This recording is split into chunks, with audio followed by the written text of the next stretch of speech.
Patrick Bateman is a Sigma male. The moment you hear this sentence, you either laugh or you nod your head. But both are wrong, because Patrick Bateman is not a Sigma or an Alpha. He is not even a strongman. He's a pathetic loser. Yes, a loser. That muscular, wealthy guy who wakes up at 5 every morning and applies 9 different products to his face, he's actually a pitiful and needy person. A completely pathological loser. And if right now you're saying, "No way, you're exaggerating. You don't understand," congratulations, you're exactly the type of person the film is making fun of. In this video, I'm going to prove 3 things to you. 1. Why Patrick Bateman is the biggest fraud among all so-called alpha male idols. 2. Why those murders you think happened aren't real at all. And 3. If you're trying to be like him, you're making a massive mistake. Give me 10 minutes, and by the end, you will never look at Patrick Bateman the same way again. Let's begin.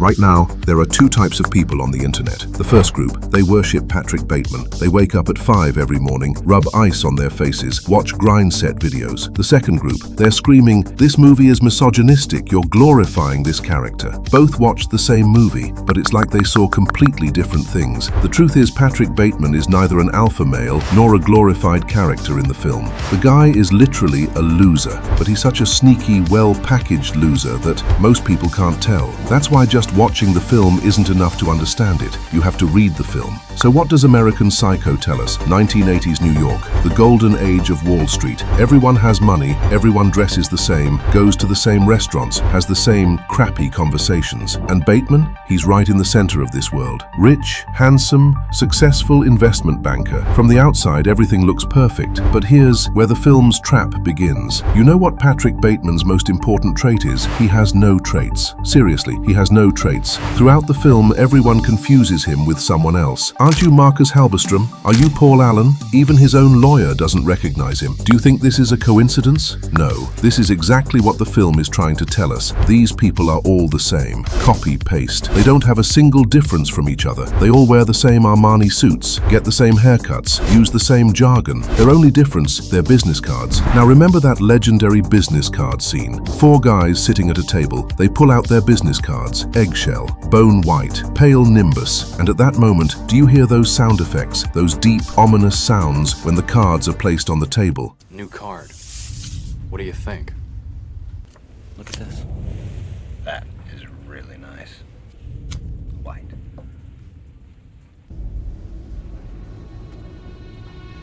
Look at that subtle off-white coloring.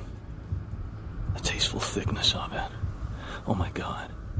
Like dragon eggs being placed on the table, like war is being declared there. But look at this, those cards are almost identical. Same font, same colors, same title, Vice President. But in Bateman's eyes, there's a world of difference between them. When he sees Paul Allen's card, his face falls. He breaks out in a sweat, his hands tremble. And immediately that night he goes out and stabs a homeless person. Think about this, he kills a person over a business card. How pathetic is that behavior? Here's the important part. All of Bateman's value lies in these kinds of things. What suit he wears, where he lives, which restaurant he eats at. Even when introducing himself, he first says where he lives.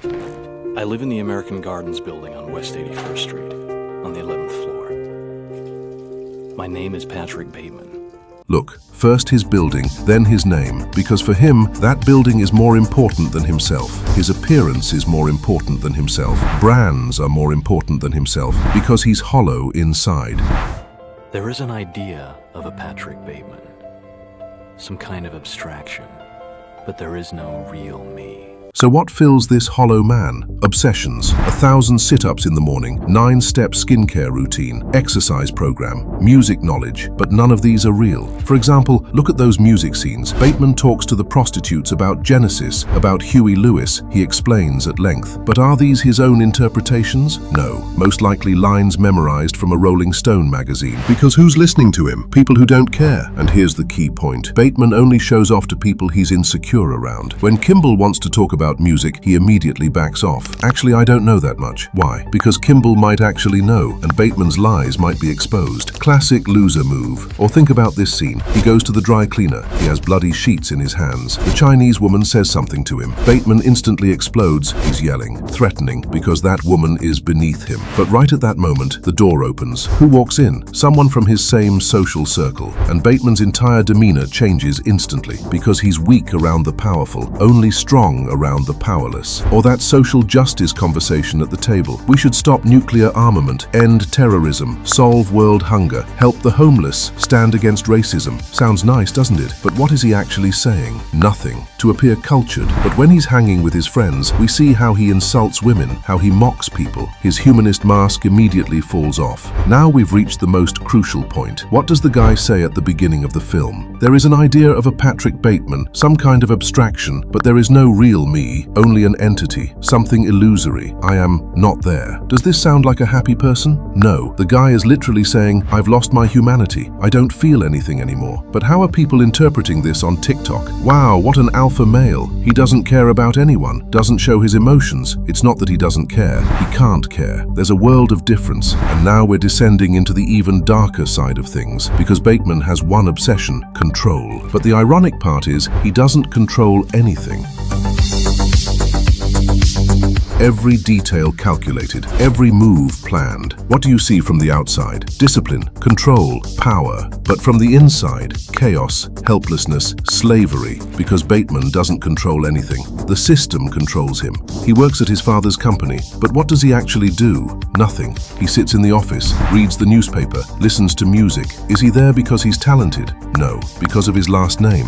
And he can't tell anyone this truth, because dropping the successful businessman mask is like death to him. His relationship with his fiancée Evelyn is equally fake. They don't love each other, they're both cheating on each other, but they have to be engaged, because Evelyn is from the right family, the right circle.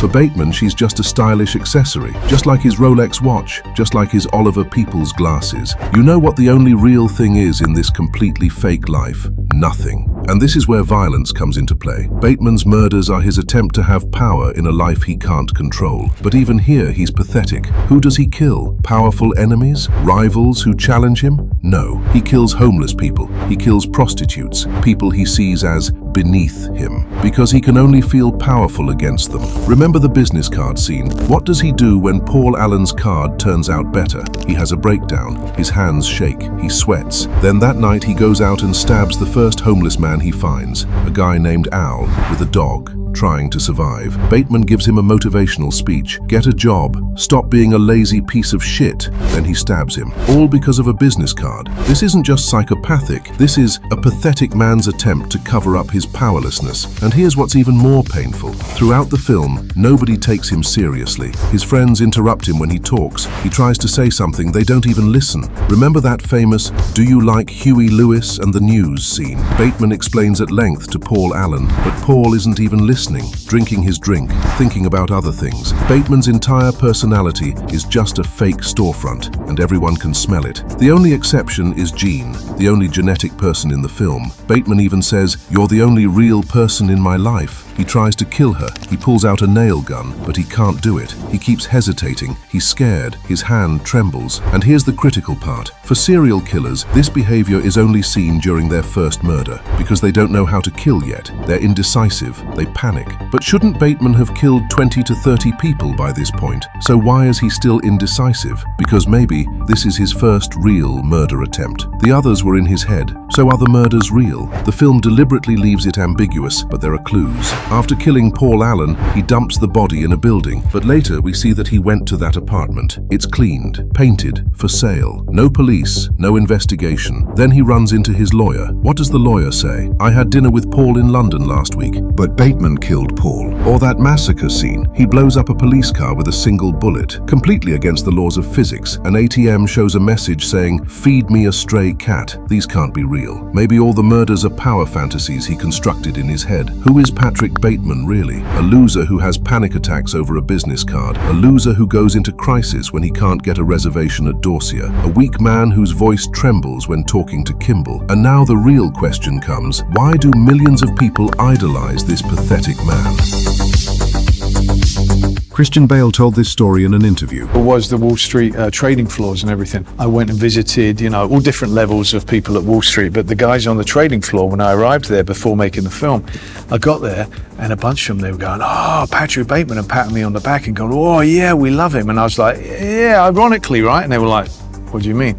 So it was always worrying. The film is literally criticizing them, but they're taking it as a compliment. American Psycho is a film that criticizes the consumption madness of the 80s, the loss of identity, the addiction to status. It shows a society where everyone is the same, no one has a real personality, everything is just appearance. Bateman is the most rotten product of this system. The film's message, look how the system turns you into monsters. But what did people see? Wow, the guy works out every morning, he's rich, hangs out with women, Sigma male. As powerful as an alpha, but alone, independent, doesn't need anyone. Sounds cool, doesn't it? But is Bateman really independent? No. He works at his father's company. He needs his friend's approval. He collapses when he can't get a table at Dorsia. Bateman isn't alone by choice. He's abandoned. He's not independent. He's disconnected. There's a difference. And here's the bigger irony. The people who see Bateman as ideal are actually the people the film is criticizing. The Wall Street types in the film judge each other by business cards, by brands. People today judge each other by morning routines, grind set videos, gym posts. Social media has become a giant Patrick Bateman factory. Everyone's trying to look perfect. Everyone's doing the same routines. Everyone's saying the same empty words, but none of them have any substance. And here's the most painful part. People see themselves in Bateman's pain, but instead of learning from it, they try to become more like him. I feel empty too, so I should work out more, make more money. But isn't that exactly what makes Bateman miserable? The film is telling you appearance isn't everything. Money isn't everything. Brands aren't everything. If you're empty inside, no matter how shiny you look on the outside, you'll be miserable. Bateman's story is a warning, not an idol, a disaster scenario. Bateman is sitting in a restaurant. Everyone around him is happy, laughing, talking, but Bateman just stares. Then he says this confession has meant nothing. There is no salvation, no remorse. This is not an exit. The guy confessed everything, but nobody cared. Because in that world, nobody really sees anyone, and Bateman will stay in that void forever because he didn't choose to change. That's why Patrick Bateman is a loser. Not because he's powerful, but because he's hollow inside. Not because he's successful, but because he's miserable. And you? If you're waking up at 5 a.m. trying to be like Bateman, you're already his biggest victim. Because Bateman's problem isn't that he is what he is, it's that he's the system's most perfect product. The film is a warning, but nobody's listening. American Psycho was made 25 years ago, but it's even more relevant today. Because the world Bateman lived in has become our world. But here's the difference. Bateman is trapped in the film. You're not. You can still make a choice. Either you dissolve within the system or you find the way out. The choice is yours. Leave a comment. Tell me, which side are you on? Because if you've watched this video all the way to here, you already know your answer. If you like the video, hit like, subscribe. See you in the next video.